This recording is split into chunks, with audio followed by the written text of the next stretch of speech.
So guys, क्या आपको UK का टूरिस्ट वीजा अप्लाई करना है, विजिटर वीजा अप्लाई करना है और एजेंट लोग आपसे बहुत ज्यादा पैसे मांग रहे हैं और आपको लगता है यह वेस्ट ऑफ मनी है, तो घबराने की बिल्कुल भी जरूरत नहीं है क्योंकि आप सही वीडियो पे लैंड हुए हो।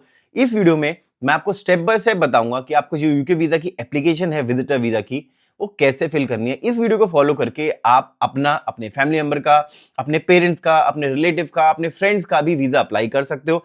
मैंने ट्राई किया है कि पूरे के पूरे स्टेप में डिटेल में आपको समझाऊं कौन से ऑप्शन का क्या मतलब है। तो इस वीडियो को फॉलो करके आप अपना यूके का विजिटर वीजा खुद से अप्लाई कर सकते हो। तो वीडियो पूरी एंड तक जरूर देखिए। इसके अलावा अगर आपको डॉक्यूमेंटेशन के बारे में जानना है कि क्या क्या डॉक्यूमेंट्स लगते हैं और कितना फंड आपको दिखाना पड़ेगा अपने अकाउंट में, तो उसके ऊपर मैंने डिटेल सेपरेट वीडियो बनाई हुई है। उसका लिंक मैंने डिस्क्रिप्शन दिया हुआ है, ऊपर आपको नोटिफिकेशन भी आ रहा होगा। उनको जाके डेफिनेटली चेकआउट करिए कि अगर आपको ये जानना है कि क्या क्या डॉक्यूमेंटेशन आपको प्रोवाइड करने पड़ेंगे ताकि आपका यूके का विजिटर वीजा रिजेक्ट ना हो और फर्स्ट टाइम ही आपको आ जाए, और आपको कितने फंड दिखाने पड़ेंगे अपने अकाउंट में ये प्रूफ करते हुए कि यू आर सेल्फ सफिशिएंट, कि आप यूके में आके घूम सकते हो और आपको कोई भी बर्डन नहीं है पैसे का। तो उन वीडियो को डेफिनेटली चेकआउट करिए। तो चलते आते हैं वापस वीडियो पे, जहां पे हम बात करेंगे कि आपको यूके के विजिटर वीजा एप्लीकेशन कैसे फिल करनी है। तो चलिए स्क्रीन पे क्विकली देखते हैं कि कैसे पूरा का प्रोसेस होगा। तो जैसा कि आपको स्क्रीन पे दिख रहा है, ये है यूके गवर्नमेंट की वेबसाइट, जिसको यूज करके आप यूके का टूरिस्ट वीजा या स्टैंडर्ड विजिटर वीजा जिसको बोलते हैं, उसको अप्लाई कर पाओगे। तो आपको क्या करना है, स्क्रीन पे सारी इन्फॉर्मेशन आपको मिल जाएगी, खुद से अप्लाई कर पाओगे। आपको नीचे स्क्रॉल डाउन करना है और यहाँ पे देख सकते हो कि किस वीजा टाइप के लिए, कितने ड्यूरेशन के लिए आपको कितनी फीस पे करनी पड़ेगी। यूजुअली 6 मंथ का जो टूरिस्ट वीजा स्टैंडर्ड होता है उसकी फीस 115 पाउंड होती है। आपको पे करना है उसको नीचे, और अप्लाई करने के लिए क्या करना है, आपको नीचे ग्रीन बटन दिख रहा होगा अप्लाई नाउ, उस पर सिंपली क्लिक करना है। एंड देन आपको फर्स्ट पेज आ जाएगा जहां पे आपको एक लैंग्वेज सिलेक्ट करनी पड़ेगी। आपके पास ऑप्शन आप इंग्लिश, हिंदी या और भी कोई लैंग्वेज है उसके अपने हिसाब से आप सिलेक्ट कर सकते हो। Click on next. देन आता है कि आपकी कंट्री आपको सिलेक्ट करनी पड़ेगी जहां पे आप बायोमेट्रिक दोगे। तो यहाँ पे मैं इंडिया सिलेक्ट कर रहा हूँ, अगर आपकी कंट्री कोई और है तो वो सिलेक्ट कर सकते हो। नेक्स्ट पेज पे आएगा जहां पे आपको डिक्लेयर करना होगा कि आपने चेक कर लिया है कि आपके पास वीएफएस सेंटर है आपके आसपास, आपकी सिटी या किसी नियर बाय सिटी में, जहां पे आप जाके बायोमेट्रिक दोगे और आपने चेक कर लिया। तो बेसिकली आपको फर्स्ट ऑप्शन सिलेक्ट करना है, नेक्स्ट बटन पे क्लिक करना है। जैसे कर लोगे, एक नेक्स्ट पेज आएगा apply for UK visit visa. तो किस चीज के लिए होता है, किस पर्पस के लिए होता है, आप क्या कर सकते हो, क्या नहीं कर सकते, पूरी इन्फॉर्मेशन दी हुई है। आप आराम से टाइम लेके इसको पढ़ सकते हो। और आपने पूरा का पूरा पढ़ लिया है तो आपको नीचे आना है जहां पे आपको दिखेगा हाउ टू अप्लाई। यहाँ पे उन्होंने एक रफ आइडिया दिया है कि 25 मिनट लगेंगे पूरी एप्लीकेशन फिल करने में। एंड देन आपको स्टार्ट नाउ बटन पे क्लिक करना है। जैसे आप कर दोगे, फर्स्ट पेज आ जाएगा, एप्लीकेशन जहां से स्टार्ट होती है, रजिस्टर्ड एंड ईमेल। यहाँ पे आपको अपना ईमेल एड्रेस प्रोवाइड करना है जो भी आपके लिए एक्सेसिबल होगा। जैसे ईमेल एड्रेस डाल दोगे, आपको अपना पासवर्ड सेट करना पड़ेगा, तो अपने हिसाब से पासवर्ड सेट कर सकते हो। And then click on next button. तो नेक्स्ट पेज पे आएगा आपको कॉन्टेक्टिंग बाय ईमेल। तो यहाँ पे मैं ज्यूम कर रहा हूँ कि आप अपने खुद के लिए फिल कर रहे हो तो आप यू सिलेक्ट करोगे। अगर आप किसी और के लिए फिल कर रहे हो तो आप समवन एल्स सिलेक्ट भी कर सकते हो और उसकी डिटेल प्रोवाइड कर सकते हो। बट अगर आप खुद के लिए कर रहे हो तो फर्स्ट ऑप्शन सिलेक्ट करके कंटिन्यू पे क्लिक करिए। नेक्स्ट आएगा एडिशनल ईमेल का ऑप्शन, अगर आप चाहो तो ऐड कर सकते हो, अदरवाइज नो पे सिलेक्ट करके सेव एंड कंटिन्यू पे क्लिक करिए। देन आएगा टेलीफोन नंबर का, आप अपना टेलीफोन नंबर प्रोवाइड कर सकते हो इंक्लूडिंग योर आईएसडी कोड जो इंटरनेशनल कंट्री कोड होता है। तो फॉर एग्जांपल इंडिया के लिए 091 आप ऐड कर सकते हो अपने फोन नंबर के आगे, और वो नंबर आप यहाँ प्रोवाइड कर सकते हो। देन नीचे डिक्लेरेशन आएगी कि ये नंबर आप कहाँ यूज करोगे। तो आप, ये ऑप्शनल है, आप नहीं भी चेक करना चाहो तो आप इसको छोड़ सकते हो। अदरवाइज आप डिक्लेयर कर सकते हो कि यही नंबर आप इंटरनेशनल रोमिंग में और विद इन इंडिया या अपनी कंट्री में या विद इन यूके ये यूज करोगे। ये सब क्लिक करने के बाद आप सेव एंड कंटिन्यू पे क्लिक कर सकते हैं। नेक्स्ट क्वेश्चन आएगा कि क्या आपको कोई और ईमेल फोन नंबर प्रोवाइड करना है क्या। अगर यस तो यस ऐड कर सकते हो, नहीं तो नो सिलेक्ट करके सेव एंड कंटिन्यू पे क्लिक करेंगे। देन आएगा कॉन्टेक्ट यू बाय टेलीफोन। तो आप किस तरीके से आपको कांटेक्ट कर सकते हो। तो मैं फर्स्ट ऑप्शन सिलेक्ट कर रहा हूँ कि मेरे को टेलीफोन और एसएमएस के दोनों के थ्रू मुझे कांटेक्ट कर सकते हैं। इसको सिलेक्ट करके आप सेव एंड कंटिन्यू पे क्लिक कर दीजिए। देन नेक्स्ट क्वेश्चन आता है कि योर डिटेल का, जहां पे आपको पर्सनल डिटेल डालनी है, आपका फर्स्ट नेम एंड सरनेम डाल के आप सेव एंड कंटिन्यू पे क्लिक करिए। द नेक्स्ट क्वेश्चन आएगा एनी अदर नेम, अगर आपने कभी नेम चेंज किया है किसी कारण की वजह से, मैरिज के बाद या किसी और पर्पस की वजह से, तो आप यस सिलेक्ट करोगे और अपना नया जो पुराना नाम था वो डालोगे। अदरवाइज नो सिलेक्ट करके सेव एंड कंटिन्यू पे क्लिक करेंगे। नेक्स्ट क्वेश्चन आएगा आपका जेंडर का एंड रिलेशनशिप स्टेटस। तो जो भी आपकी डिटेल है वहां पे आप सिलेक्ट कर सकते हो। जो भी आपका रिलेशनशिप स्टेटस है, मैरिड सिंगल जो भी है, आप वहां उसके हिसाब से आप सिलेक्ट कर सकते हो। And then save and continue पे क्लिक करेंगे। तो नेक्स्ट क्वेश्चन आता है आपका एड्रेस का। तो यहाँ पे आपको कॉरेस्पॉन्डेंट एड्रेस प्रोवाइड करना पड़ेगा जहां पे आप करंटली रह रहे हो, ताकि कोई भी कम्युनिकेशन हो तो आपको इसी एड्रेस पे हो जाए, और अगर वेरिफिकेशन भी होगा तो इसी एड्रेस का प्रूफ आपको प्रोवाइड करना पड़ेगा। तो ये एड्रेस अपने हिसाब से आप डाल सकते हो, जिस भी सिटी में रहते हो, जो भी आपके पास एक्चुअल एड्रेस प्रूफ है उसके हिसाब से आप यहाँ पे एंटर कर सकते हो।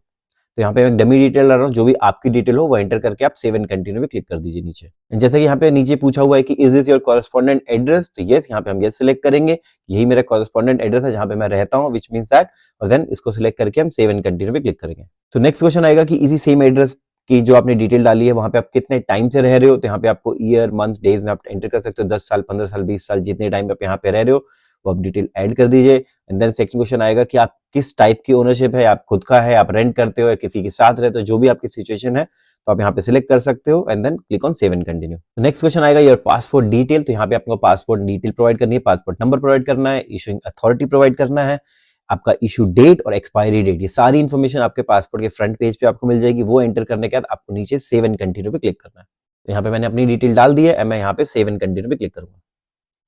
देन नेक्स्ट क्वेश्चन आता है कि योर आइडेंटिटी कार्ड, अगर आपके पासपोर्ट के अलावा भी कोई ऐसा डॉक्यूमेंट है, फॉर एग्जांपल आधार कार्ड या कोई और डॉक्यूमेंट, वो ऐड करना चाहो तो आप कर सकते हो, ये कंप्लीटली ऑप्शनल है। यहाँ पे ड्राइविंग लाइसेंस की डिटेल आपको प्रोवाइड नहीं करनी है, कोई और आइडेंटिटी डॉक्यूमेंट है तो ये आप ऐड कर सकते हो, बट कंप्लीटली ऑप्शनल है। अगर नहीं है तो नो सिलेक्ट करके आप सेव एंड कंटिन्यू पे क्लिक कर सकते हैं। नेक्स्ट क्वेश्चन आता है नेशनैलिटी का, कि आपकी करंट नेशनैलिटी क्या है, तो यहाँ पे आप सिलेक्ट कर सकते हो। तो यहाँ पे आप डाल सकते हो इंडिया, यहाँ पे मैं सिलेक्ट कर रहा हूँ। आपका कंट्री ऑफ बर्थ यहाँ पे आपको सिलेक्ट करना है, जो भी आपकी पासपोर्ट डिटेल होगी एक्जैक्टली सेम आपको डालनी है। प्लेस ऑफ बर्थ ट्राई करिए कि जो आपके पासपोर्ट डिटेल आपको डाली हुई है प्लेस ऑफ बर्थ में वही यहाँ पे एक्जैक्टली एंटर करिए and then date of birth enter करके यहाँ पे सेव एंड कंटिन्यू पे क्लिक करना है आपको। नेक्स्ट क्वेश्चन आएगा योर अदर नेशनैलिटी, अगर आपके पास डुअल नेशनैलिटी है तो आप यहाँ पे डिक्लेयर कर सकते हो, अगर आपके पास एक ही नेशनैलिटी है तो आप नो सिलेक्ट करेंगे यहाँ पे and then save and continue पे क्लिक कर देंगे। नेक्स्ट क्वेश्चन आता है एम्प्लॉयमेंट स्टेटस का, तो जो भी आपका एम्प्लॉयमेंट स्टेटस होगा, आप जॉब कर रहे हो, आप रिटायर्ड हो या आप बिजनेस करते हो, स्टूडेंट हो या सेल्फ एम्प्लॉयड हो, जो भी आपकी सिचुएशन हो वो आप सिलेक्ट करके सेव एंड कंटिन्यू पे क्लिक कर दीजिए।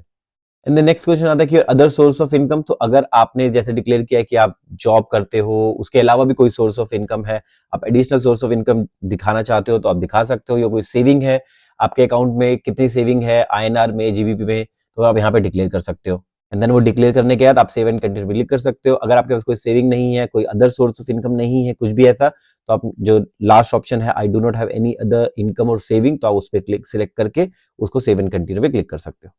तो नेक्स्ट क्वेश्चन आएगा आपका कॉस्ट ऑफ योर ट्रिप के रिगार्डिंग, कि बेसिकली अगर यूके आओगे तो पूरा एक्सपेंस कौन मैनेज करेगा, कैसे आप इसका खर्चा उठाओगे, तो यहाँ पे आपको डिक्लेयर करना है कितना पर्सनली प्लान कर रहे हो कि इस पूरे ट्रिप पे एक्सपेंड होगा। फॉर एग्जांपल अगर ये यूके टूरिस्ट वीजा आपके पेरेंट्स लोग कर रहे हैं और आप पूरा का पूरा ट्रिप आप लोग स्पॉन्सर कर रहे हो, तो देख सकते हैं कि अपनी जेब से 5,000 आईएनआर लगाएंगे और बाकी के सारा का सारा पैसा आप लगाओगे। तो इस स्टेज पे वो अपनी तरफ से जो भी खर्चा है 5,000, 10,000, 15,000 जो भी आईएनआर में या जीबीपी में खर्चा है वो आप यहाँ पे एंटर करके सेव एंड कंटिन्यू पे क्लिक कर दीजिए। यहाँ पे जीरो एक्सेप्ट नहीं होगा, जीरो में आपको एरर आ जाएगा, तो ट्राई करिए कि अदर देन जीरो कोई भी अमाउंट डाल दीजिए और वो आपके अकाउंट में उतना हो। और अगर कोई और स्पॉन्सर कर रहा है तो उसके डॉक्यूमेंटेशन आपको प्रोवाइड करने पड़ेंगे स्पॉन्सर लेटर के साथ। तो यहाँ पे मैंने 10,000 लिख दिया है, सिंस ये वीजा है मैं अपनी मदर इन लॉ के लिए कर रहा हूँ तो उनके हिसाब से पूरा का पूरा ट्रिप हम स्पॉन्सर करने वाले हैं, तो उनके यहाँ पे मैंने 10,000 आईएनआर रुपीज लिख दिया है जो उनके अकाउंट में है, और वो हम प्रूफ शो कर देंगे और बाकी का सारा एक्सपेंस अपने हिसाब से दिखा देंगे। तो नेक्स्ट क्वेश्चन आएगा अबाउट योर फाइनेंशियल सिचुएशन। तो यहाँ पे पूछा गया कि पर मंथ आपके एक्सपेंसेस कितने हैं, तो आप लिख सकते हो जो भी एक्सपेंस है 5,000, 10,000, 15,000, जो भी सिचुएशन के हिसाब से आप यहाँ पे एंटर करके सेव एंड कंटिन्यू पे क्लिक कर सकते हैं। तो नेक्स्ट क्वेश्चन आता है पेइंग फॉर योर विजिट, तो अब तक हमने डिक्लेयर किया कि आपके पास सेविंग कितनी है, आपके पास और कोई सोर्स ऑफ इनकम है कि नहीं, कितना आप पर्सनली स्पेंड करोगे, एंड देन यहाँ पे डिक्लेरेशन पूछा हुआ है will anyone be paying towards your cost of your visit, तो बेसिकली यहाँ पे पता करना है कि यूके गवर्नमेंट को कि आप पैसा आप कहाँ से खर्च करने वाले हो। तो अगर येस है कोई स्पॉन्सर करने वाला है तो आप फर्स्ट ऑप्शन सिलेक्ट करेंगे, अगर पूरा का पूरा ट्रिप आप खुद से स्पॉन्सर करोगे, अपनी जेब से खर्चा लगाओगे, तो आप नो सिलेक्ट करके सेव एंड कंटिन्यू पे क्लिक कर सकते हैं। तो सिंस मैं ऐसे मदर इन लॉ के लिए कर रहा हूँ तो उनका ट्रिप हम स्पॉन्सर कर रहे हैं, तो मैं फर्स्ट ऑप्शन सिलेक्ट कर रहा हूँ यहाँ पे, एंड देन नेक्स्ट पेज पे आ जाएगा कि भाई अब जो आपने डिक्लेयर किया है कि कोई और स्पॉन्सर करेगा उसकी डिटेल यहाँ पे प्रोवाइड करनी है। देन यहाँ पे क्वेश्चन आता है कि कौन आपके लिए स्पॉन्सर कर रहा है, तो यहाँ पे मल्टीपल ऑप्शंस हैं। पहला ऑप्शन है कि कोई रिलेटिव है, फैमिली है, तो वो सिलेक्ट कर सकते हो, आपका एम्प्लॉयर है या कोई और करने वाला है तो आपके वो भी सिलेक्ट कर सकते हो। तो यहाँ पे समवन आई नो सिलेक्ट कर रहा हूँ, अगर कोई रिलेटिव है, कोई फैमिली मेंबर है तो आप फर्स्ट ऑप्शन सिलेक्ट करेंगे, देन यहाँ पे उसकी डिटेल डालेंगे। फॉर एग्जाम्पल यहाँ पे मेरी मदर इन लॉ का वीजा हो रहा है, तो यहाँ पे फर्स्ट जो ऑप्शन है वहां पे मैं डिटेल डाल रहा हूँ अपनी वाइफ भूमिका की, और उनकी डिटेल डाल के नेक्स्ट पेज पे मैं अपनी डिटेल डालूंगा, क्योंकि हम दोनों ही अपनी मदर इन लॉ को यहाँ पे स्पॉन्सर करके बुलाने वाले हैं और हम दोनों ही अपना बैंक स्टेटमेंट प्रोवाइड करेंगे यहाँ पे। तो यहाँ पे पूरी डिटेल में एंटर कर दे रहा हूँ, आप अपने हिसाब से जो भी आपकी डिटेल हो आप एंटर कर सकते हो, और अगर आपका वीजा कोई और स्पॉन्सर नहीं कर रहा तो आप इस पेज को स्किप कर दोगे और आपको ये स्क्रीन आएगी ही नहीं। तो पर्सनल डिटेल डालने के बाद यहाँ पे पूछा गया कि कितना जो टोटल मनी होगा ये पर्सन स्पेंड करेगा, तो यहाँ पे रफ एस्टिमेट मैंने डाल दिया 3000 पाउंड्स में। एंड देन क्वेश्चन पूछा कि why they are paying for the trip. यहाँ पे मैं डिक्लेयर कर देता हूँ कि yes she is my daughter, because यहाँ पे ये पूरी एप्लीकेशन है मेरी मदर इन लॉ के बिहाफ से फिल हो रही है। तो यहाँ पे हम डिक्लेयर कर देंगे कि द भूमिका जो हमने एंटर करी है डिटेल वो मेरी डॉटर है और वो मेरे को ट्रिप स्पॉन्सर कर रही है। तो ये डालने के बाद हम सेव एंड कंटिन्यू पे क्लिक करेंगे। तो उसका नेक्स्ट क्वेश्चन आएगा कि कोई और भी है जो कि आपका ट्रिप स्पॉन्सर कर रहा है। तो सिंस हम दोनों ही स्पॉन्सर कर रहे हैं तो नेक्स्ट पेज यहाँ पे मैं यस सिलेक्ट करूंगा और यहाँ पे मैं अपनी डिटेल डालूंगा कि पूरी पर्सनल डिटेल, जैसे हमने पिछले पेज पर डाला था कि अपना एड्रेस, कितना मनी मैं अपने पर्सनली अकाउंट से शो करूंगा कि मैं स्पेंड करने वाला हूँ इस ट्रिप के लिए और क्यों मैं इनको स्पॉन्सर कर रहा हूँ। सेम डिटेल यहाँ पे फिर से एंटर करनी पड़ेगी। तो अपने हिसाब से अगर आपको कोई एक ही बंदा स्पॉन्सर कर रहा है तो आपको ये ऑप्शन नो सिलेक्ट करोगे, और अगर मल्टीपल लोग सिलेक्ट कर रहे हैं तो आप यस सिलेक्ट करके उनकी डिटेल ऐड करते जाओगे। तो यहाँ पे मैंने सारी डिटेल डाल दी है, कितना मनी स्पेंड करने वाला हूँ मैं अपने पर्सनली, तो मैंने डाल दिया है। एंड देन क्यों कर रहा हूँ उसको क्लिक करके सेव एंड कंटिन्यू पे क्लिक कर रहे हैं। तो नेक्स्ट क्वेश्चन आ गया, अगेन कोई और भी स्पॉन्सर करने वाला है। तो अब सिर्फ हम ही 2 लोग हैं जो कि अपनी मदर इन लॉ को स्पॉन्सर कर रहे हैं। तो यहाँ पे मैं नो सिलेक्ट करूंगा एंड सेव एंड कंटिन्यू पे क्लिक कर दूंगा। नेक्स्ट क्वेश्चन आएगा कि प्लान ट्रैवल इन्फॉर्मेशन। तो यहाँ बेसिकली एक एस्टिमेटेड डेट पूछी गई है कि कब आप ट्रैवल करोगे, कब किस डेट को आप प्लान कर रहे हो यूके आने का। ट्राई करिए जब भी आप एप्लीकेशन सबमिट करोगे या बायोमेट्रिक दोगे उससे 1 महीने बाद की ही दो, क्योंकि यूजुअली स्टैंडर्ड वीजा में 3 हफ्ते तक का टाइम लग जाता है वीजा आने का। तो ट्राई करिए कि 1 महीने बाद की ही डेट दीजिए। एंड देन यहाँ पे जो एंड डेट दे दी है कि आप कब तक यूके में रुकोगे, तो भी एस्टिमेटेड है, जो भी आपके हिसाब से प्लान कर रहे हो वो आप यहाँ पे देके सेव एंड कंटिन्यू पे क्लिक कर सकते हैं। उसके बाद आता है कि स्पोकन लैंग्वेज प्रेफरेंस। तो यहाँ पे बस ऑप्शन है इंग्लिश का, या अगर आपको लगता है कि किसी और लैंग्वेज में आपको कम्युनिकेशन चाहिए तो आप यहाँ पे अदर सेलेक्ट करके उसकी डिटेल डाल सकते हो। लेट्स से हिंदी या कोई रीजनल लैंग्वेज, अगर आप इंग्लिश में कंफर्टेबल हो तो इंग्लिश सेलेक्ट करके सेव एंड कंटिन्यू पे क्लिक कर सकते हो। तो यहाँ पे मैंने हिंदी डाल दिया है, आप कुछ भी डाल सकते हो। देन नेक्स्ट क्वेश्चन आएगा main reason for your visit. तो जो भी आपकी डिटेल हो आप सिलेक्ट कर सकते हो। यहाँ पे टूरिज्म पर्पस है, बेसिकली फ्रेंड एंड फैमिली से मिलने जब आ रहे हैं तो हमको फर्स्ट ऑप्शन सेलेक्ट करके सेव एंड कंटिन्यू पे क्लिक करेंगे। अंदर क्वेश्चन आएगा कि क्या है टूरिज्म में, तो विजिटिंग फैमिली मैंने यहाँ पे सिलेक्ट कर दिया है, फ्रेंड्स है, टूरिज्म है, आपकी सिचुएशन के हिसाब से आप वो सिलेक्ट कर सकते हो। वो सिलेक्ट करने के बाद हम सेव एंड कंटिन्यू पे क्लिक कर देंगे यहाँ पे। एंड देन योर एक्टिविटी, यहाँ पे डिटेल प्रोवाइड करनी है कि main purpose of your visit. तो यहाँ पे मैं डिक्लेयर कर देता हूँ कि सिंस ये एप्लीकेशन मेरी मदर इन लॉ के हिसाब से है तो यहाँ पे मैं लिख देता हूँ I am visiting my daughter and son in law. तो जो भी आपकी सिचुएशन हो, आप घूमने आ रहे हो तो अपने हिसाब से डिटेल डाल सकते हो, 1 लाइनर लिख सकते हो, या फ्रेंड एंड फैमिली से मिलने आ रहे हो तो उनको डिस्क्रिप्शन में डाल सकते हो कि आप क्या करने वाले हो, किससे मिलने आ रहे हो। 1 लाइनर इज सफिशिएंट है। तो ये डालने का सेव एंड कंटिन्यू पे क्लिक करेंगे। देन आएगा people financially dependent on you. तो यहाँ पे डिक्लेयर किया करना है आपको कि कोई भी आपके ऊपर फाइनेंशियल डिपेंडेंट है क्या। फॉर एग्जाम्पल कोई भी 18 से एज का अगर कोई कम आपके साथ रहता है तो वो आपके ऊपर फाइनेंशियली डिपेंडेंट होता है। तो यहाँ पे जो सिचुएशन है डिपेंड कर सकती है हर इंडिविजुअल के ऊपर। तो सिंस मेरी मदर इन लॉ के केस में और कोई भी डिपेंडेंट नहीं है उनके ऊपर तो यहाँ पे नो सिलेक्ट करेंगे। बट अगर आपके केस में कोई भी 18 से लेस का आपके ऊपर है, आपके साथ फैमिली में रहता है, फॉर एग्जाम्पल चाइल्ड या कोई भी, तो वो आपको यहाँ पे डिक्लेयर करना पड़ेगा। तो यहाँ पे मैंने नो सिलेक्ट किया है, मैं सेव एंड कंटिन्यू पे क्लिक कर रहा हूँ। नेक्स्ट क्वेश्चन आएगा give the detail about your first parent. तो यहाँ पे सिंस ये एप्लीकेशन मेरी मदर इन लॉ के हिसाब से है तो यहाँ पे मेरे को मेरी मदर इन लॉ के पेरेंट्स की डिटेल मांगी गई है। तो यहाँ पे मदर की डिटेल एंड फादर की डिटेल आपको प्रोवाइड करनी पड़ेगी। यहाँ पे डिटेल में आपको उनका full name, first name and last name and date of birth provide करना है एंड कंट्री ऑफ नेशनैलिटी। इसके कोई डॉक्यूमेंटेशन आपको प्रोवाइड नहीं करने, बट सिंपली एक डिक्लेरेशन मांगा हुआ है। तो ऐसा कोई डॉक्यूमेंटेशन की नीड नहीं है कि कोई बहुत ज्यादा डॉक्यूमेंटेशन आपको प्रोवाइड करना पड़ेगा अपने पेरेंट्स के हिसाब से, बट आपको डिक्लेयर यहाँ पे करना पड़ेगा। सिमिलरली ये डिक्लेयर करने के बाद जब सेव एंड कंटिन्यू पे क्लिक करोगे नेक्स्ट पेज पे आपको फादर की डिटेल प्रोवाइड करनी है। तो यहाँ पे मैं क्विकली इसको फिल कर देता हूँ एंड सेव एंड कंटिन्यू पे क्लिक कर रहा हूँ। तो नेक्स्ट क्वेश्चन आता है कि family who lives in the UK. तो यहाँ पे डिक्लेयर करना है कि अगर आप यूके आ रहे हो तो क्या किसी से मिलने आ रहे हो, कोई यूके में रहता है कि आपके रिलेटिव, वो कौन कौन हो सकता है, आपके immediate family such as spouse, जो आपका हस्बैंड हो सकता है, पार्टनर हो सकता है, पेरेंट्स हो सकते हैं, चिल्ड्रन, ब्रदर्स, सिस्टर कोई भी हो सकता है, ग्रैंड पेरेंट्स, ग्रैंड चिल्ड्रन हो सकते हैं, या स्पाउस की फैमिली हो सकती है, चिल्ड्रंस के स्पाउस हो सकते हैं। जो भी यहाँ पे डिक्लेरेशन बोला गया है कि अगर इसमें से कोई भी यूके में रहता है तो आपको ये सिलेक्ट करना है। अगर इनमें से कोई भी यूके में नहीं रहता, आप किसी को यूके में नहीं जानते, तो आप नो सिलेक्ट करोगे। तो यहाँ पे सिंस हम यूके में रहते हैं तो यहाँ पे हम ये सिलेक्ट करेंगे एंड सेव एंड कंटिन्यू पे क्लिक करेंगे। एंड देन नेक्स्ट क्वेश्चन आएगा कि अबाउट योर रिलेटिव, जो भी आपने यूके में रहता है उनकी डिटेल यहाँ प्रोवाइड करनी है। तो यहाँ पे मैं स्टार्ट करूंगा डॉटर से, यहाँ पे भूमिका की डिटेल डाल दूंगा एंड देन यहाँ पे सरनेम डाल के कंट्री ऑफ नेशनैलिटी डाल दूंगा एंड देन पूरी डिटेल यहाँ पे हम फिल करेंगे। यहाँ पे पूछा हुआ है कि क्या राइट है, तो बेसिकली यहाँ पे अगर आप किसी वीजा पे हो, for example skill worker visa पे हो तो आप टेम्परेरी लिखोगे, आप पीएसडब्ल्यू पे हो, स्टूडेंट वीजा पे हो, उसके हिसाब से जो भी आपकी वीजा कैटेगरी है, यूजुअली वो टेम्परेरी वर्कर वीजा होता है। कोई भी एक जिसमें आपके पास आईएलआर अभी तक नहीं आया तो टेम्परेरी वीजा की कैटेगरी में आता है। तो यहाँ पे आप फर्स्ट ऑप्शन सिलेक्ट कर दोगे। अगर आपके पास आईएलआर आ चुका है या सिटीजनशिप हो चुकी है तो आप यूके परमानेंटली सिलेक्ट करोगे। अगर किसी वीजा कैटेगरी में हो तो फर्स्ट ऑप्शन सिलेक्ट करके सेव एंड कंटिन्यू पे क्लिक कर देंगे। एंड देन जब आप फर्स्ट ऑप्शन सिलेक्ट करोगे तो यहाँ पे आपको पासपोर्ट नंबर प्रोवाइड करना पड़ेगा ताकि वो मैच कर पाएगी कौन लोग यूके में रहते हैं, उनकी क्या वीजा वैलिडिटी है, क्या उनके पास राइट्स है, तो वो यूके गवर्नमेंट उसको इजीली चेक कर पाएगी। वो करने के बाद नेक्स्ट पेज पे पूछा जाएगा कि कोई और भी रिलेटिव है, तो यहाँ पे यस मैं सिलेक्ट करूंगा और अपनी पर्सनल डिटेल यहाँ पे एंटर करूंगा। एंड देन ये करने के बाद आपके पास फिर से क्वेश्चन पूछा जाएगा कि किसी और रिलेटिव को आपको ऐड करना है क्या। तो अगर आपके पास 1, 2, 3 जितने भी रिलेटिव यूके में रहते हैं, आपको सारी डिटेल यहाँ प्रोवाइड करनी है, क्योंकि यूके गवर्नमेंट कहीं ना कहीं से पता लगा लेगा, उनको पता चल जाएगा अगर आपको इन्फॉर्मेशन मिस आउट भी करते हो। तो आपको ट्राई करिए अपनी नॉलेज बेस्ट के हिसाब से, जो भी लोग आपको यूके में जानते हैं, जो भी रहते हैं ब्लड रिलेटिव, उसके हिसाब से आपको सारी डिटेल यहाँ पे एंटर करनी है। तो जैसे आप कर दोगे तो नेक्स्ट क्वेश्चन आएगा कि travelling as part of organise group. तो अगर किसी एक्चुअल ग्रुप के साथ आ रहे हो तो आप ये सिलेक्ट करोगे, अदरवाइज यूजुअली क्वेश्चन नो होता है तो आपको नो सिलेक्ट करना है यहाँ पे। अगर आप इंडिविजुअली या फैमिली के साथ आ रहे हो तो आप नो सिलेक्ट करके सेव एंड कंटिन्यू पे क्लिक कर दीजिए यहाँ पे। तो नेक्स्ट क्वेश्चन आएगा ट्रैवलिंग विद अनदर पर्सन। तो अगर किसी ऐसे इंसान के साथ आ रहे हो जो कि इस लिस्ट में आपको मेंशन किया हुआ है वो नहीं है, तो आप ये सिलेक्ट करोगे। अगर नहीं है तो नो सिलेक्ट करके सेव एंड कंटिन्यू पे क्लिक कर सकते हैं। ये इंडिविजुअल है, जो भी सिचुएशन है आपकी उसके हिसाब से आप फिल कर सकते हो। तो यहाँ पे नेक्स्ट क्वेश्चन आएगा स्टेइंग विद फैमिली। सिंस मैंने डिक्लेयर किया है यूके में कौन कौन रहता है अपनी मदर इन लॉ के बिहाफ पे, तो यहाँ पे सारे नाम दिख रहे हैं।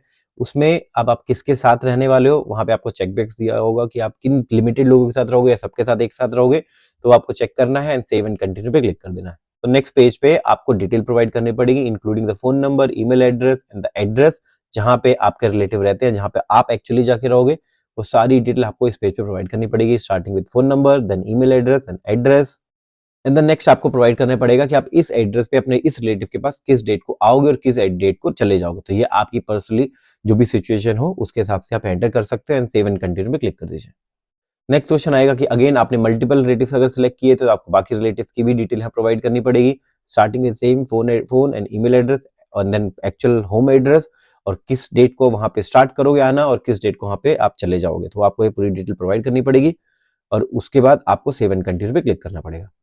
जैसे हो जाएगा फिर क्वेश्चन आता है कि कोई और भी प्लेस है जहां पे आप रहने वाले हो। तो अगर आप मल्टीपल जगह पे जाओ रहोगे तो आप ये सिलेक्ट करोगे एंड देन बाकी प्लेसेस की आपको एक डिटेल प्रोवाइड करनी पड़ेगी एकोमोडेशन की। अगर आप एक ही जगह रहने वाले हो जो आपने प्रोवाइड कर दिया तो नो सिलेक्ट करके सेव एंड कंटिन्यू में क्लिक करेंगे।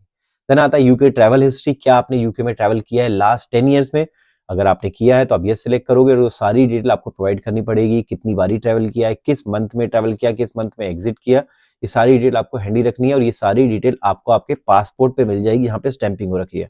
तो फर्स्ट आपने पूछा गया कि यूके ट्रैवल हिस्ट्री, तो जितनी भी डिटेल आप जितनी बार आपने यूके में ट्रैवल किया अब तक, तो यहाँ पे हम नंबर्स यहाँ पे एंटर करेंगे एंड सेव एंड कंटिन्यू पे क्लिक करेंगे। तो नेक्स्ट पेजेस पे आएगा कि सिंस आपने डिक्लेयर किया कि आप यूके में आए हो, तो starting with the most recent history कि आप कब यूके में आए थे, किस पर्पस के लिए आए थे, किस मंथ में आए थे और कितने टाइम के लिए आप रहे थे, यहाँ पे आपको डिक्लेयर करना पड़ेगा कि आप किस पर्पस के लिए आए थे, फर्स्ट क्वेश्चन होगा।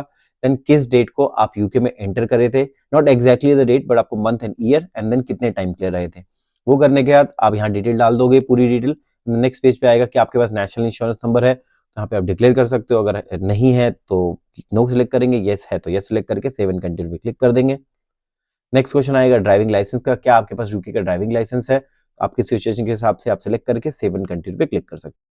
तो नेक्स्ट क्वेश्चन आएगा पब्लिक फंड का, यहाँ पे भी सिंस विजिटर वीजा पे पब्लिक फंड एक्सेस नहीं कर सकते तो नो सिलेक्ट करके सेव एंड कंटिन्यू पे क्लिक करेंगे। एंड देन नेक्स्ट क्वेश्चन आएगा have you been issued a UK visa in last 10 years. तो यहाँ पे अगर आपको कभी भी यूके का वीजा मिला है तो आप ये सिलेक्ट करेंगे, अगर नहीं मिला फर्स्ट टाइम कर रहे हो तो नो सिलेक्ट करेंगे। तो यहाँ पे मैं ये सिलेक्ट कर रहा हूँ and then date of visa issue जो पिछला हिस्ट्री में मेरे को मिल जाएगा पासपोर्ट पे, वो यहाँ पे मैं एंटर कर दूंगा एंड देन उसके बाद सेव एंड कंटिन्यू पे क्लिक करना है। द नेक्स्ट क्वेश्चन आएगा यूके लीव टू रिमेन, तो क्या कभी आपने यूके का आयला जिसको बोलते हैं अप्लाई किया है, यूजुअली नहीं होता इसका आंसर, तो नो सिलेक्ट करके सेव एंड कंटिन्यू पे क्लिक करेंगे। द नेक्स्ट क्वेश्चन आएगा कि आपने यूके की ट्रैवल हिस्ट्री डाल दी, अब आपको Australia, Canada, New Zealand, USA, Switzerland, European union के एरिया में ट्रैवल हिस्ट्री डालनी है। तो क्या कभी आपने ट्रैवल किया है, तो आप यहाँ पे सिलेक्ट कर सकते हो। अगर किया है तो आपको वो नंबर ऑफ ट्रैवल सिलेक्ट करने पड़ेंगे, नहीं किया तो 0 सिलेक्ट करके सेव एंड कंटिन्यू पे क्लिक कर सकते हैं। एंड देन नेक्स्ट क्वेश्चन आएगा world travel history apart from UK, जो पिछले पेज पे कंट्रीज आई थी उनके अलावा कभी आपने कहीं ट्रैवल किया है, तो अगर किया है तो ये सिलेक्ट करेंगे और वो आपको डिक्लेयर करना पड़ेगा विथ आपकी entry date and exit date, और नहीं किया तो नो सिलेक्ट करके सेव एंड कंटिन्यू पे क्लिक कर सकते हैं। तो सिंस मेरी मदर इन लॉ ने दुबई और सिंगापुर ट्रैवल किया है तो यहाँ पे ये सिलेक्ट करेंगे। तो यहाँ पे मैं दुबई की डिटेल डाल दूंगा, उनकी entry date, exit date Dubai से, एंड देन सिंगापुर की एंट्री डेट एंड सिंगापुर की एग्जिट डेट। ये सारी डिटेल आपको आपके पासपोर्ट पे मिल जाएगी, जहाँ पे स्टैंपिंग हो रखी है, वहां से आप लेके आप इसको एंटर कर सकते हो। And then save and continue पे क्लिक करेंगे। उसके बाद आएगा any other world travel history, तो इसके अलावा कोई यहाँ पे ट्रैवल किया है तो मल्टीपल कंट्रीज के लिए आपको मल्टीपल बार ऐड करना पड़ेगा। अगर आपकी नहीं किया तो आप नो सेलेक्ट करके सेव एंड कंटिन्यू पे डायरेक्टली क्लिक कर सकते हैं। नेक्स्ट क्वेश्चन आएगा इमिग्रेशन हिस्ट्री का, तो आपसे पूछा गया हुआ है कि फॉर ईदर द यूके और any other country have you been refused a visa, या बाकी सिचुएशन में तो कभी अगर आपने कोई भी वीजा लगाया हो, आपका रिजेक्ट हो गया हो, डिपोर्टेड हो, तो आपको यहाँ पे डिक्लेयर करना पड़ेगा। मेरी मदर इन लॉ के केस में उनको एक बार शेंजन वीजा उन्होंने अप्लाई किया था बट वो रिजेक्ट हो गया था, तो इस केस में यहाँ पे हमें डिक्लेयर करना पड़ेगा। तो यहाँ पे मैं ये सिलेक्ट कर रहा हूँ। अगर आपको कभी भी ऐसी सिचुएशन नहीं आई है तो आप नो सिलेक्ट कर सकते हो। तो अगर आई है तो यहाँ पे मैं ये सिलेक्ट करके सेव एंड कंटिन्यू पे क्लिक कर रहा हूँ। देन मुझे नेक्स्ट पेज पे डिटेल प्रोवाइड करनी पड़ेगी कि किस वजह से वीजा रिफ्यूज हुआ था। तो सिंस उन्होंने वीजा अप्लाई किया था और फर्स्ट पेज पे ही उनको वीजा ग्रांट ही नहीं हुआ, तो फर्स्ट ऑप्शन है application for a visa was refuse, तो मैं फर्स्ट ऑप्शन सिलेक्ट करूंगा। अगर आपकी सिचुएशन अलग है तो आप सिलेक्ट कर सकते हो उसके हिसाब से। एंड देन यहाँ पे कंट्री मेंशन करनी पड़ेगी, किस कंट्री के लिए वीजा था, किस मंथ में जो प्रॉब्लम हुई थी। तो बेसिकली जब आपको एक लेटर आया होगा उस पे डेट और मंथ मेंशन होता है, तो वही डेट आपको मंथ आपको यहाँ पे एंटर करना है। एंड देन आपको रीजन प्रोवाइड करना है कि क्यों आपका वीजा रिजेक्ट हुआ। ये सेम चीज आपको आपके जो वीजा रिफ्यूजल लेटर है उस पे मेंशन की होती है, वही चीज आपको यहाँ प्रोवाइड करनी है। आपको ध्यान रखना है जो मंथ एंड ईयर है वीजा रिफ्यूजल का, वो आपको करेक्टली एंटर करना है, क्योंकि ये चीजें बहुत अच्छी तरीके से चेक होती हैं। अगर आपने कुछ भी ऊपर नीचे कर दिया तो चांसेस है कि वीजा आपका यूके का रिजेक्ट हो सकता है। नेक्स्ट क्वेश्चन आएगा कि अदर इमिग्रेशन प्रॉब्लम, अगर आपके पास और भी कोई प्रॉब्लम है किसी और रीजन की वजह से तो आप यस सिलेक्ट करेंगे, अदरवाइज नो सिलेक्ट करके सेव एंड कंटिन्यू पे क्लिक करेंगे। तो नेक्स्ट क्वेश्चन आएगा breach of UK immigration law, तो यहाँ पे आप पढ़ सकते हो, अगर आपके ऊपर कुछ एप्लीकेबल हो तो यस सिलेक्ट करिए, यूजुअली नो होता है तो यहाँ पे नो सिलेक्ट करके सेव एंड कंटिन्यू पे क्लिक करना है। नेक्स्ट क्वेश्चन आता है कन्विक्शन एंड अदर पेनल्टीज, यहाँ पे आप पढ़ सकते हो, यूजुअली इसका आंसर लास्ट ऑप्शन होगा, no I have never had any of that, select करके सेव एंड कंटिन्यू में क्लिक करेंगे। एंड देन नेक्स्ट क्वेश्चन आता है वॉर क्राइम का, यहाँ पे भी हम नो सिलेक्ट करेंगे और ये चेकबॉक्स है, इसको चेकलिस्ट को कंफर्म करते हुए सेव एंड कंटिन्यू पे क्लिक करना है। नेक्स्ट क्वेश्चन आएगा टेररिस्ट एक्टिविटीज का, यहाँ पे भी हम सबको नो सिलेक्ट करना है, लास्ट चेकबॉक्स पे चेक करना है। आप पढ़ सकते हो पूरी डिटेल और अपने हिसाब से डिटेल एंटर करके सेव एंड कंटिन्यू पे क्लिक करेंगे। नेक्स्ट क्वेश्चन आएगा एक्सट्रीमिस्ट ऑर्गेनाइजेशन एंड व्यूज, यहाँ पे भी नो सिलेक्ट करना है, अपनी डिटेल्स पढ़ सकते हो, चेक कर सकते हो एंड सेव एंड कंटिन्यू पे क्लिक करिए। पर्सन ऑफ गुड कैरेक्टर, यहाँ पे भी आपको मोस्टली सबको नो सिलेक्ट करके सेव एंड कंटिन्यू पे क्लिक करना है। देन क्वेश्चन आता है एम्प्लॉयमेंट हिस्ट्री का, तो जो भी आपकी एम्प्लॉयमेंट आपने अभी है रखी है तो आप चेक कर सकते हो किसके हिसाब से। अगर इनमें से कुछ भी लिस्ट आउट नहीं है तो लास्ट ऑप्शन सेलेक्ट करेंगे and then save and continue पे क्लिक करेंगे। नेक्स्ट क्वेश्चन आएगा कि आपको कोई एडिशनल डिटेल प्रोवाइड करनी है, तो आप चाहो तो यहाँ पे लिख सकते हो, लेट्स से कवर लेटर, नहीं तो आप डायरेक्टली सेव एंड कंटिन्यू पे क्लिक कर सकते हो क्योंकि कंप्लीटली ऑप्शनल है। देन फाइनली आपको एक रिव्यू पेज आ जाएगा जहाँ पे आपको पूरी डिटेल मेंशन की हुई है जो भी आपने एंटर करी है। आप चाहो तो इस लिंक पे चेंज पे क्लिक करके वो डिटेल चेंज कर सकते हो, करेक्ट कर सकते हो, और अगर आपको सब कुछ सही है तो एट द एंड नीचे कंटिन्यू बटन होगा, उस पर आपको क्लिक कर देना है। देन नेक्स्ट क्वेश्चन आएगा डॉक्यूमेंट चेकलिस्ट का, क्या क्या डॉक्यूमेंट आपको प्रोवाइड करने हैं, यहाँ पे मेंशन किया हुआ है, जो भी डिटेल है आपको सबको चेक करना है एंड देन उसको नीचे कंटिन्यू पे बटन पे क्लिक करना है। उसके बाद तो आपको ध्यान रखना है जो भी चेकलिस्ट यहाँ पे दी हुई है डॉक्यूमेंट्स की वो आपको डेफिनेटली प्रोवाइड करना है। उसके अलावा भी कुछ डॉक्यूमेंट आपको प्रोवाइड करने होते हैं एडिशनली, उसके ऊपर हमने डिटेल वीडियो बनाई हुई है कि क्या क्या डॉक्यूमेंट आपके पास मैंडेटरी होने चाहिए टूरिस्ट वीजा के लिए। आप उसको जाके डेफिनेटली चेकआउट करिए, आपको नीचे डिस्क्रिप्शन में लिंक मिल जाएगा, ऊपर नोटिफिकेशन भी आ रहा होगा उसके लिए। And then save and continue पे क्लिक करेंगे, देन आएगा विजिटर वीजा कंडीशन, तो आप ये पढ़ सकते हो एंड देन आई कंफर्म पे क्लिक करके अगर आपने पढ़ लिया है सेव एंड कंटिन्यू पे क्लिक करिए। फिर क्वेश्चन आएगा कि यस आपको डिक्लेयर करना है कि आपकी एज 18 से प्लस की है, तो यहाँ पे मैं सिलेक्ट कर रहा हूँ 18 से प्लस की। अगर आपकी एज 18 से कम की है तो उसके हिसाब से आप ऑप्शन सिलेक्ट करके सेव एंड कंटिन्यू पे क्लिक कर सकते हो और डिक्लेरेशन को सबमिट कर सकते हो। देन फाइनली ये डिक्लेरेशन करने के बाद आपके पास ऑप्शन आएगा वीजा फीस पे करने का, जो भी करंट फीस है उसके हिसाब से आप पे कर सकते हो। एंड देन जब आप कर दोगे तो उसी पेज पे आपको एक लिंक मिल जाएगा आपका बायोमेट्रिक बुक करने का, तो अपनी लोकेशन के हिसाब से आप बायोमेट्रिक बुक कर सकते हो। अब वो बायोमेट्रिक एक्जैक्टली कैसे बुक करना है उसके ऊपर मैंने एक क्विक डिटेल वीडियो बनाई हुई है, आपको लिंक डिस्क्रिप्शन मिल जाएगा, ऊपर नोटिफिकेशन भी आ रहा होगा, या आप हमारे चैनल पे जाके चेक कर सकते हो how to book a VFS appointment, उस पर जाके भी आप चेक कर सकते हो कि बायोमेट्रिक आपको कैसे बुक करना है, और आपको क्विक हेल्प मिल जाएगी। पूरी की पूरी एप्लीकेशन आपने फिल कर दी है, आपको उस वीडियो से हेल्प मिल जाएगी बायोमेट्रिक बुक करने की, और उसके बाद आपका वीजा आपको ग्रांट हो जाएगा। सो गाइस ये था वीडियो जहां पे मैंने आपको बताया कि कैसे यूके वीजा एप्लीकेशन को फिल करना है।